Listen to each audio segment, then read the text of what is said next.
सभी दर्शकों को मेरा नमस्कार। आज का जो विषय है वो है भाग्य। भाग्य क्या है? हमारा भाग्य, या हम ये कहें कि किस प्रकार निर्धारित होता है, कैसे बनता है। भाग्य को हम लोग 3 प्रकार से बांटते हैं। पहला भाग्य है ईश्वरीय भाग्य। ईश्वरीय भाग्य का मतलब मैं आपको समझा देता हूँ कि हमारा जन्म कहाँ पे हुआ।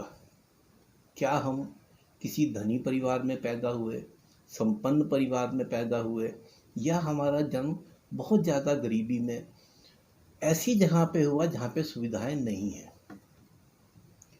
तो ये सब कौन सा भाग्य है? ईश्वरीय भाग्य। क्योंकि बच्चे का पैदा होना किसी के हाथ में नहीं है, वो ईश्वर के हाथ में है। तो यहाँ पे हम पहले ये समझते हैं कि ऐसा क्यों होता है। जो हम इस जन्म में कर्म करते हैं, अच्छे और बुरे, उन्हीं फलों के आधार के ऊपर हम लोगों का जन्म अगले जन्म में होता है। तो यदि हम इस जन्म में अच्छे कर्म करेंगे तो ये पक्का है कि अगला जन्म हमारा बहुत सुख से बीतेगा। हर प्रकार के सुख हमारे जीवन में अवश्य मिलेंगे यदि हमने इस जन्म को अच्छा किया तो। और यदि इस जन्म में हम बुरा करेंगे तो ये आप अच्छे से मान लीजिएगा कि अगले जन्म के अंदर आपको ये सब कष्ट भोगने ही होंगे। तो इसको बोला गया है ईश्वरीय भाग्य। ये किसी के हाथ में नहीं है, ये हमारे कर्मों के फल हैं। दूसरा भाग्य है स्वयं द्वारा बनाया गया भाग्य। जैसे आपका जन्म कहीं भी हुआ हो, आपने क्या कर्म करे, क्या मेहनत करी, किस प्रकार परिश्रम करके आप जीवन में आगे मुकाम को हासिल किया, ये आपके अपने हाथ में है। परंतु इस कर्म को बदलने में समय लगता है, लंबा समय लगता है।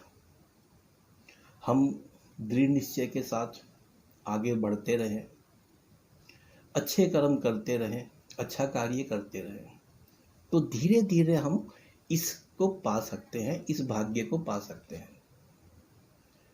यहाँ पे बहुत से लोग मुझसे पूछते हैं कि गुरुजी भाग्य बदला जाता है क्या? तो मैं आपको उसका जवाब दे देता हूँ। रेखाओं में 100% चेंजिंग आती है। किस प्रकार से? एक है हमारे अच्छे कर्म और दूसरा है पॉजिटिव थिंकिंग। यदि आप अच्छी बातें सोचेंगे, अच्छी सोच रखेंगे, तो आपकी बुरी रेखाएं भी अच्छी बननी शुरू हो जाएंगी। और यदि आप नेगेटिव सोच रखेंगे तो आपकी जो अच्छी रेखाएं हैं वो भी धीरे धीरे समाप्त होनी शुरू हो जाएंगी। तो कर्मों के द्वारा और सोच के द्वारा हम अपनी रेखाओं को परिवर्तन कर सकते हैं। नंबर 3 है भूमि से प्राप्त भाग्य, यानी कि जमीन से जुड़ा हुआ भाग्य, जिसको दूसरी भाषा में हम लोग वास्तु द्वारा प्राप्त भाग्य कहते हैं।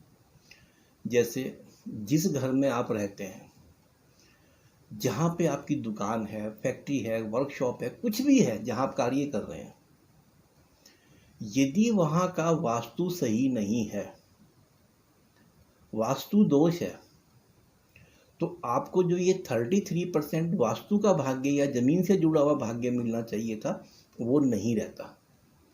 और जो आपने अपने कर्मों से कमाया है वो भी वहाँ पे निकल जाता है आपका। और सबसे आसान है वास्तु के भाग्य को ठीक करना। तो वास्तु के भाग्य को ठीक हम कैसे करेंगे, क्या है वास्तु, इसको हम जानेंगे कल के एपिसोड में। तो आज थोड़ा सा मैंने आपको ये जानकारी दी है कि 3 प्रकार के भाग्य हैं, किस प्रकार हम अपने जीवन को बेहतर कर सकते हैं। कल पहले मैं आपको जानकारी दूंगा कि वास्तु क्या है, और उसके बाद इसको जो जो इसमें कमियां हैं उसको हम किस प्रकार से ठीक कर सकते हैं। तो इस वीडियो को यदि आपको अच्छा लगता है लाइक करिए, शेयर करिए।